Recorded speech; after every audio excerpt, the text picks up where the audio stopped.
Welcome back to the channel, guys. Today, we're going to be doing some stuff on the garage. That's right, today is a garage video day. Now, I would love to be able to tell you that at this point, we've done tons of stuff. Probably been 2 or 3 weeks since you last had a video on what was happening in this garage.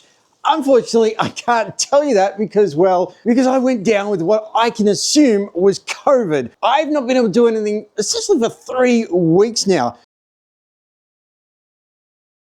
You know about the trickle charger site that we put up here. You know about the walls. You know about the rear door we put in here. You know about the big door we put in across the front. And you know about the pillar that we knocked out to do it. You may know about the toolbox. You know about the floor and all the problems we had with painting this floor. You may not know that we put all this shelving in along the side. Now, that's going to go a long way, but that's not finished. There is quite a bit to go with that, and I'll explain in a minute. You know about that stuff up there, which is the extra carport space, shall we call it, that goes out behind this, and that's a whole assembly set in itself. I have investigated the lighting. I haven't ordered it yet. We cannot do hex lighting. I so wanted to do hex lighting up here, all around here. It's not possible for logistical reasons. We're coming up with some other ideas. Those other ideas are going to be a little out there. They're going to be different, but they're going to be very classy. And they're going to involve what we plan to do on this wall and this wall behind me. You see, we've been a little bit stuck for ideas on what to do with this wall because it needs to be a functional wall. We don't want it just plain. We want to be able to use this wall to put stuff on it. The problem is you can't do that and have it look good. As soon as you put stuff on the walls, it looks horrendous. Unless you can come up with another way, which we have. We're going to build a bit of a frame out here, and then we're going to have some, well, what I'm going to call doors. It's more furniture boarding because we want this to look like it's a big solid slab of really cool looking wall. It's going to hide everything in here and give us a very cool storage space behind it for absolutely anything we want. Yes, I know it renders the white that I've done pointless, but it's got to be done. Now, there's a slim chance what I might also do in this video is get these painted. These would be very cool to get these painted.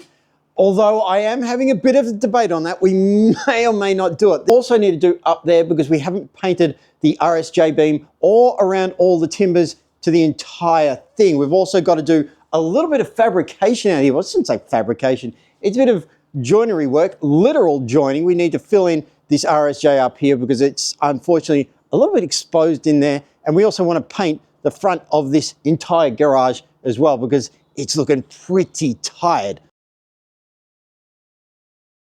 So the plan today, right now, what we're planning on doing is actually painting some effects on this floor. That's probably the next step, just because it's something that looks good and I really am keen to want to do it. So we've cut a template out that will allow us to actually put markings down here and paint the floor in because race car style features. I'm not going to tell you what it is. You've probably guessed, you've probably seen the model, but that's what we're going to do. And on both sides, we're going to have some fill-in effects. We're going to have this feeling a bit like a curved trackway. We'll leave it at that. You'll have to wait and see because I'm really hoping by the end of this video, you will see that transformation. It's going to be huge. It's just one small thing in an array of stuff that we've got to do in here. Okay, and with all that said and done, I think it's time I shut up and started doing some work.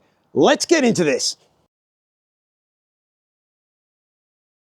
Okay, now, this is a mess. This looks like a complete mess, but it's a controlled mess. This is exactly what we expected to happen. This is going to plan, if you like. What we've done, made a kind of race line through here. Now, yes, it's tiny, it doesn't mean anything, but that's exactly what we're going to have here. We're going to end up with red and white checkers, if you like, checkerboard, the classic race car, racetrack style edging that you see. That's what we're going to be doing here. So the white, this white is really just there to mark it out for now. It's a bit like lime paint. We are going to tidy it up and it will remain visible. It's going to be part of it, but it was expected it wasn't going to be pretty in the very first application of putting this stuff down. So that's down. What we've done is to use paint. And there's a whole story on the paint. We hit a brick wall, a big brick wall, because nobody could tell us how to do it. I know that sounds nuts, right? But here's the problem.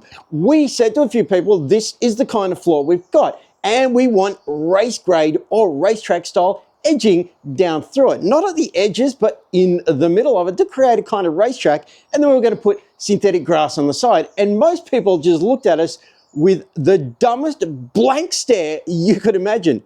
And these people are supposedly experts. These experts that we went to were paint experts, concrete floor experts, and even road experts. And the problem we got was not one of them could tell us how to do this or what way. We had to figure it out entirely on our own. See, the problem is to ordinarily do race edging, well, you need a racetrack, and this isn't a racetrack. What I wanted was this kind of concrete floor, which is pitted and pretty poor. I wanted to keep that kind of effect because it gives it that kind of bitumen look, that really used racetrack look. At the same time, I wanted edging on it. Now, if it was a real racetrack, well, they don't just paint it. They do a hell of a lot more. There's actual components and pieces and all sorts of stuff that makes the edge of a racetrack. They don't just paint it like this. Now, the first option was actually lay down specialist plastic. Yes, you cut out specialist plastic, you lay it down, and then you put a blowtorch over it, and it actually sort of melts it into the paint, and it looks brilliant. It actually goes down. The only problem with that is it's raised on the surface, and you're pretty much impossible to get it off. Most of the paint people said, well, you just can't do it. Oh, no, no, no. Don't do that. Just paint the whole floor. It's got to be one color. Just leave it. Some of the more open-minded paint people said, yeah, interesting idea, but it won't work on this floor. You're going to have to put stuff down on it first, paint it all again, reseal it all again. It's got to be a perfectly flat, perfectly smooth floor. You're going to need to spend thousands. The interesting thing was, when I went to them and said, why can't I just use this? They all looked at me with a confused face and said, well, I don't know. And they're like, the big problem was nobody could tell us how to do this because nobody's really ever done it before, not in this style. Yes, there are people like, for example, Shmee150 has done an outstanding, amazing version of this in his Shmuseum, and it is brilliant, but he did take the route of having an amazingly flat floor, perfectly smooth before this went on, and they used extremely high-grade paint. It's a budget that I just don't have, and I wanted to have that kind of rough look on the middle of my floor, and you couldn't do that if I made it all perfectly smooth. So the end result was we've gone for some very specialist paint. Now, this is not ordinary paint. This is a special mixed paint, and it's a guess. The paint experts can't guarantee this is going to work. They're all saying, there's nothing for this. There's nothing designed specifically for what you're trying to achieve. So it's kind of a first. So we got this mixed up. This is ordinarily a specialist paint on its own. We've added some additives into it, and now we're using that to paint our line. So we're hoping we've got enough, and we're going to paint this right through. The catch will be how fast it's going to dry. Hopefully it's a lot faster than this gray dried, because the gray was a nightmare. But if we can get this to dry in time, we've got all day. It's early in the morning at the moment. Hopefully it'll be dry enough to put that in over this later on, because yeah, it will be driving over that. Fingers crossed. I don't think I'm going to get the red today. We will give it a shot. If I can get to it, I'll get the red done, but we're going to have to wait and see on that.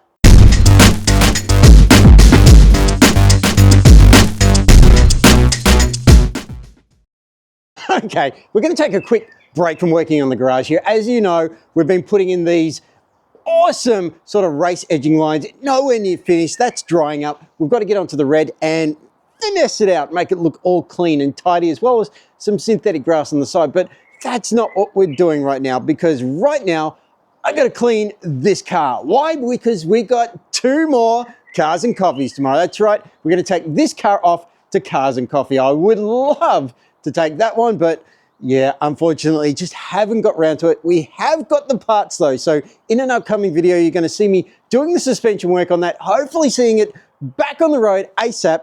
Certainly not restored, but back on the road, and we'll get it off to some Cars and Coffee as well. But for today, the Stinger is taking us off to Cars and Coffee tomorrow, so it needs to be cleaned. Hopefully, these Cars and Coffees are going to be much better than the disappointment of last time. Now, I think they will. I think it's going to be a very big day tomorrow because, well, we've got some awesome weather here in the UK. Everybody's going to want to come out. It's the start of the season.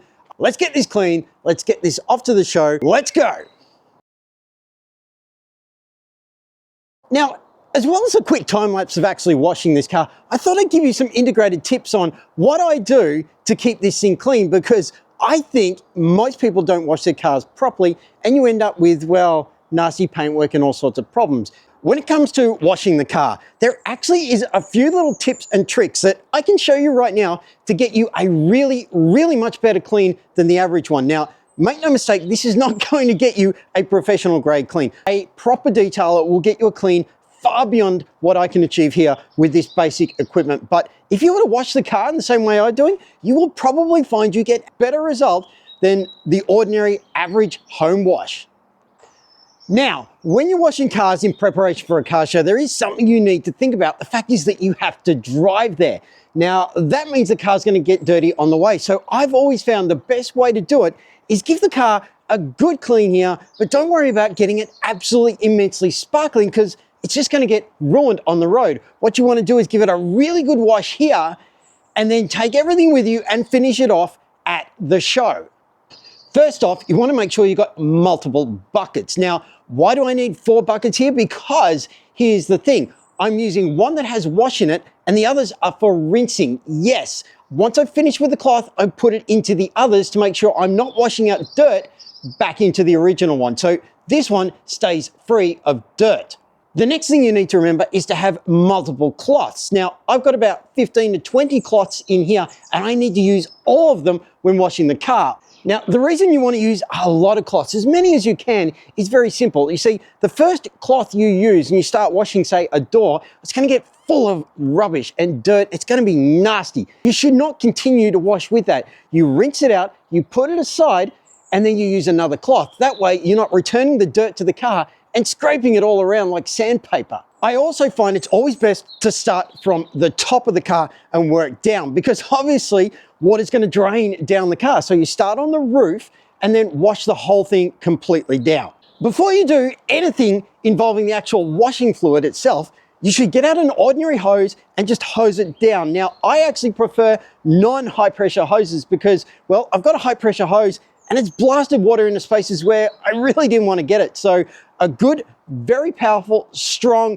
ordinary hose to wash off all the loose dirt before you start. It's time to actually using the cloths. There is a little trick to it. You see, the cloth on itself, you shouldn't just push it around like this. What you should do is fold it up like this and this. When I start washing the car, I wash with this. I then flip it over to this.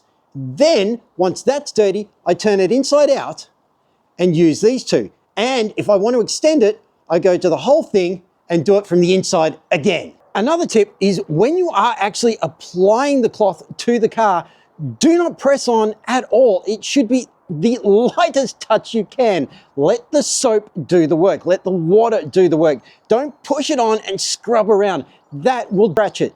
As light as you can and as much water and cleaning fluid as you can. And remember to swap the cloth over, as I mentioned before. Another little tip when you're washing the outside is don't forget the interior of the door sills. Let me show you what I mean. If I open this door here, you will see that the seal for the door is actually a bit further in. It's recessed in, and that means water, when you're driving along, rain and other debris can get in through here, and it's the same for most modern cars. So you should remember to clean in here when you're cleaning the car. Now, if you're worried about how do you hose this down once you've cleaned the inside of it, well, the best way is to shut the door and then just focus on these areas here where water will naturally get in and wash it all away. It's a brilliant way to clean the interior of the doors without getting the interior of the car wet.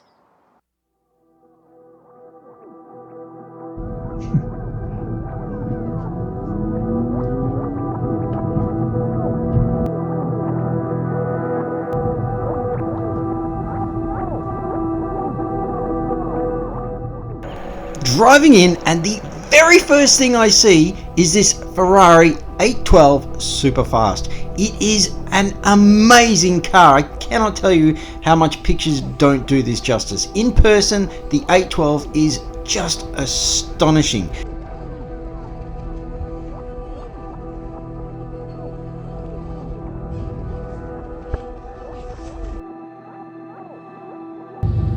Now, I won't be going over all the cars at this show.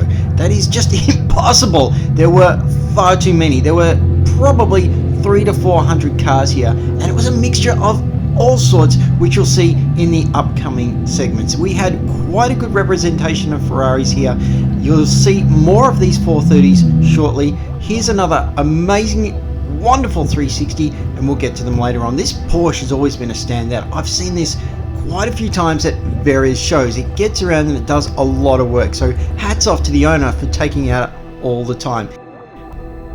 This stunning looking machine is an Aston Martin DB7. It is the predecessor to the famous DB9. It's a 6-litre V12 rear-wheel drive 6-speed monster. And right here, well, enough said for Porsche purists, because this is an RSR.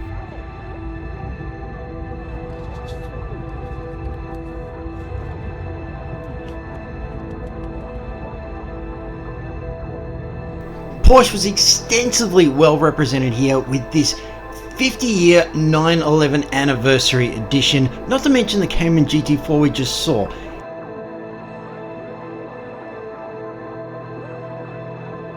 Coming in here, this is a Lotus Emira. Amazing how popular these cars are, because there was about 4 of these in the same colour at this one show. Now, it's still roughly about 8 AM at this point, and all of these cars have already turned up. And that's because this show can get so incredibly busy at times. You can see the variety is amazing, and this Honda Civic, well, it should satisfy any of the VTEC fans, because this thing was an amazing standout. Huge amount of investment on that. It just looked like a brilliant fun little ride. And continuing on, you can see we have epic amounts of all kinds of cars, from very old classics to very new. Now, we'll get back to that GT40 a little bit later, but as you can see, we had everything. These S2000s were standout examples.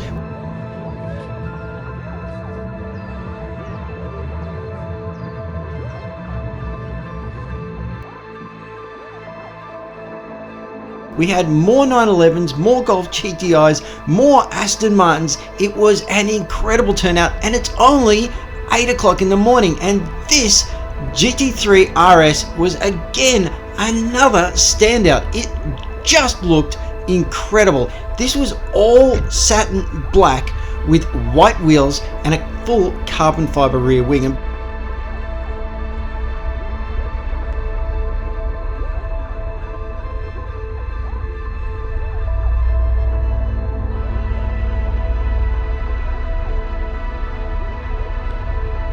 Behind it is a 1974 911 Carrera RSR in that amazing livery.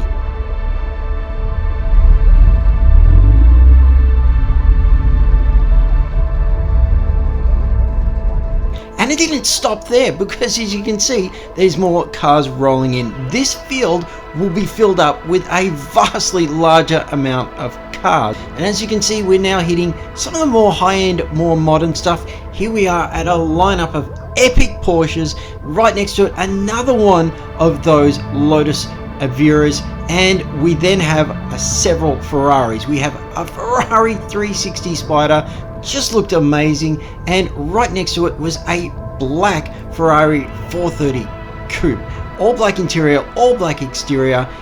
This thing just looked phenomenal in those almost anthracite grey wheels. This was just a phenomenal looking car.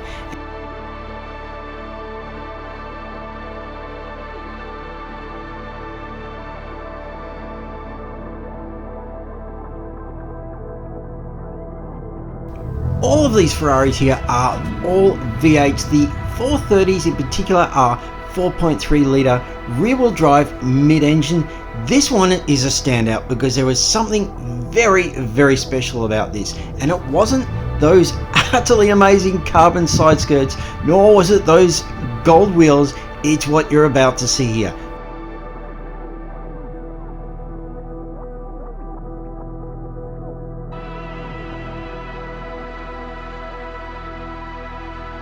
That is a 6-speed gated manual. So this is one of those very, very rare F430s in the UK with the 6-speed manual.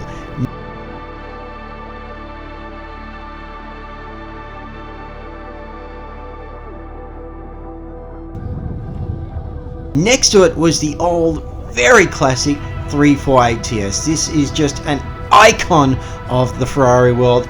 Absolutely love these things in classic resale red. That's the white interior, the silver wheels. Again, another mid-mounted V8. This thing just screams. And next to it was another 430, only this is the Spyder variant. Obviously, that's the convertible, again in resale red. Now,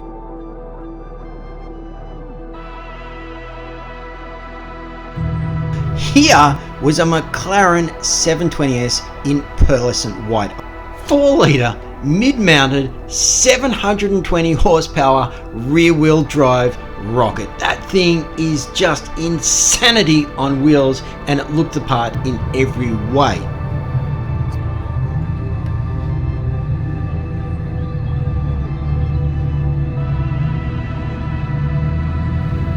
Parking next to it is another V8, only front-engined, rear-wheel drive, and it's 5 litres of 1968 Ford Mustang Mach 1.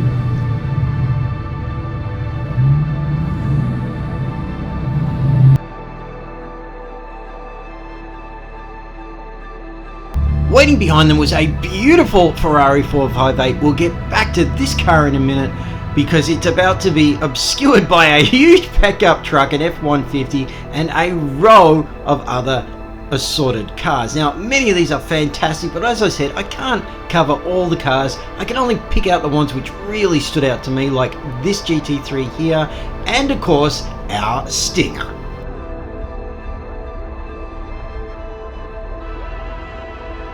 By now, it's probably about 8:30, maybe 8:45, and as you can see, the place is filling up. Here is that GT3 RS we followed in with unbelievable livery or livery on this car. Those red wheels, the carbon fiber, the Weissach pack was just utterly amazing. This car sounded nuts and looked nuts. It was an incredible car, and we continue on with what is probably one of my all-time, if not equal, favorite cars. This is an Aston Martin DB9. 6 litres, V12, rear-wheel drive, and looks that virtually no other car can match. Now, unfortunately, the problem with this particular one is you're not hearing things. Those are some squeaky brakes. It's followed on by a Jaguar, a quick look at the Ferraris, and then this. The Nissan Skyline. This is the R34, and it's a genuine GTR. This is the car they nicknamed Godzilla, or essentially the whole family of Skylines was named that for very good reason.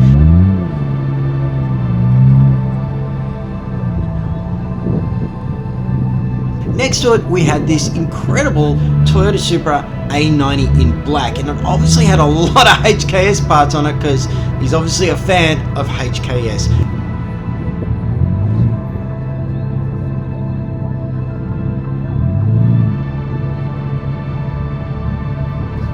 Behind him was this incredible looking Jaguar F-Type in convertible format. And it just didn't stop there, with some serious classics like this car and all of these rows, and back to the GT40, which again we'll come back to shortly. As you can see, everywhere's starting to fill up now. This is a McLaren GT, and that is a TVR Sagaris. This is an Audi R8 V10, and that is an Alfa Romeo Giulia. Now, it didn't end because we then popped forward to the cars we hadn't got a good look at before. Here's our McLaren again, just wild. It is essentially a UFO, the Ford Mustang Mach 1, just an icon, just as is this Ferrari 458. It is an absolute show killer. It's again in resale red, that's red with white interior.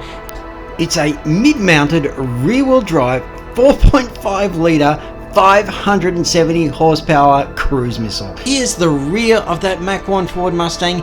Here's the rear, or the UFO end, of the McLaren 720S. Here's the rear of one of the classic 911s, and all the way down to where we were earlier with our R8 V10. It's just an astonishing blue on that car. And the McLaren GT, you do not see these cars. They are so rare, and yet here's one in satin black. This car was triple black. It was an outstanding example, and next to it, a crazy TVR Sagaris. These cars are just insane looking machines.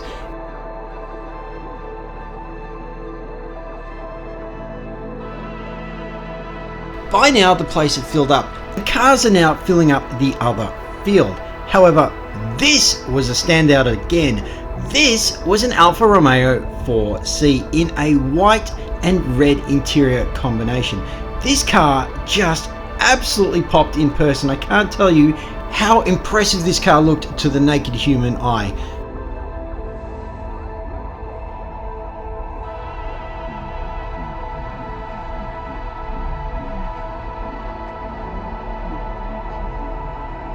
Continuing on, and it was just cars galore. Some of these cars were going to end up doing laps and leaving.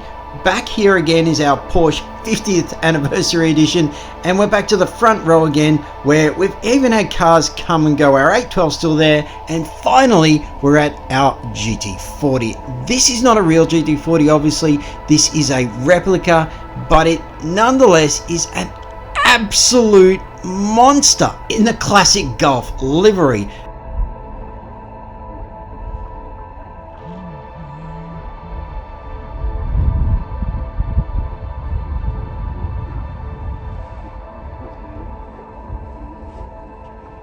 And continuing on, you can see we've got more cars coming in by the bucket load. They would fill up this other field. Unfortunately, I've created a problem. You see, I made a booking for the other cars and coffee thinking it would be similar to this, and I gambled on that being the case. This show went to be on even bigger and better with a Senna, SLS and SLR turning up. Unfortunately, I'd left before that, and I went on to the other cars and coffee, which was so bad, it wasn't worth filming.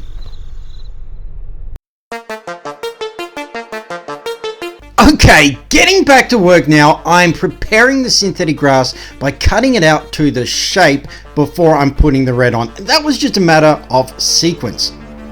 With the synthetic grass done, I'm now putting down the red squares. This was actually really easy, but very tedious, and I had to do it dozens of times over and over and over to try and get straight lines. Now, with the paint dried, I'm able to put my synthetic grass down. So I'm having to do a lot of cutting out here. This was tricky because there was several pieces to cut out and get right, and they took forever. And they're still not perfect at this time of this production, so I am still doing a little bit of trimming from time to time. But as you can see, it's synthetic grass, scissors, serious floor tape, and it's done.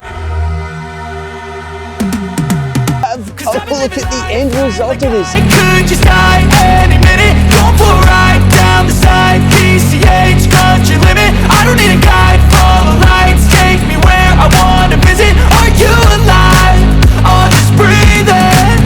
'Cause I've been living life right. It is unbelievably good. This is so much better than I anticipated it would be. For someone who's not an artist, who's never done anything like it before, this came out really, really damn well. We have the synthetic grass all the way up the side there, and it just looks absolutely amazing. It offsets that race line through there. Now, obviously, we haven't finished. We've got to do the same thing over on this side, only this is going to curve outward. So it's going to mirror the track here, and we're going to end up with a kind of almost trackway through here. It's going to look unbelievably good. I can't wait to get into that. If you're wondering what this cost to do, well, it was cheap. It was very, very cheap in the grand scale of things. So the paint, specialist mixed paint, cost us about £50, or that's roughly $75 US, about 100 Australian to do the paint. No manual labour charges, so it's all on me. And the synthetic grass we got at a huge discount because, well, we hunted around. If I'd gone to the ordinary hardware shop and said, I want this grass, it was going to cost me hundreds and hundreds of pounds. Instead, we got all of this for about £20. Some parts of this were a lot easier than I thought. Other parts of it, they weren't so easy. They were really, really difficult to achieve some of this. And we still have to do a little bit of finessing, particularly on some of the white lines, and just to get it sharp and symmetrical. That's what we want. So a bit more work to go. Not much. This is so damn close. It's not funny. I can live with it for now. Next step in the garage video will be to do this. So in upcoming videos for the garage, we're going to be doing that side, and we're also going to be doing cabinetry. All the cabinetry on this side has got to be done. So that's another huge task, and you can watch for that in upcoming garage videos. And with all that said, I'm now in a dilemma for the next video because I've got a choice to make. It's a first world problem, granted, I'll give you that, but it's a pretty interesting one. Do I do the disc brakes for the Stinger first, or do I do the suspension for the Supra? Either way, they're kind of equal priorities at the moment. I mean, brakes are pretty important. I should do brakes for the Stinger because, well, I need brakes. At the same time, they will hold out a bit, and I'd love to have this thing back on the road and get it out to a few more car shows and obviously really crack on with the restoration process because I need it mobile to do that. So which do I do? Suspension for the Supra or brakes for the Stinger? What would you choose?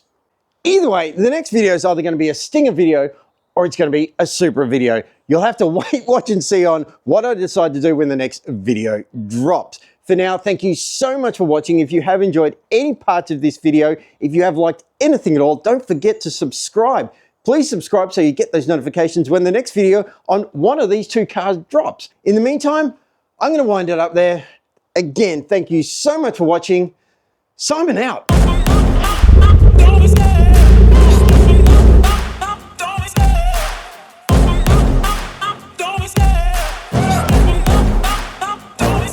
I love the chase and the hunt, and I set the pace when I'm running.